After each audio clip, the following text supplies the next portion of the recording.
شباب راكبين مع بنات العربية في وضع مخل بالآداب، واحد راح مصورهم راحوا نازلين مكسرين له العربية بتاعته. تعال اقول لك ايه اللي حصل على المحور. شباب كانوا راكبين مع بنات في العربية، والبنات بتعمل افعال مخلة بالاداب مع الشباب دول.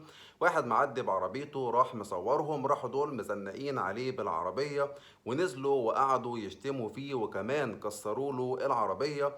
والبنات بمنتهى البجاحة كانوا عمالين هم كمان برضو بيشتموا ويشوحوا للراجل دوت، حاجة قمة البجاحة. طبعا الفيديو وصل لوزارة الداخلية وقدرت تتعرف على الناس دول، يعني جاري البحث عنهم وبيدوروا عليهم، علشان كده كده هيتقبض عليهم. انتوا بقى قولوا في كومنتات ايه انسب عقاب للشباب والبنات. وبعد ما خلصت تصوير الفيديو دوت لقيت القاهرة 24 منزلين الخبر اللي انا منزله على الشاشة ديت، الصورة اللي انا حاططها لكم على الشاشة، ان المتهمين دول خلاص تم القبض عليهم وجاري عرضهم على النيابة والتحقيقات وخلافه. مرة تانية قولولي ايه انسب عقاب ياخدوا المتهمين دول.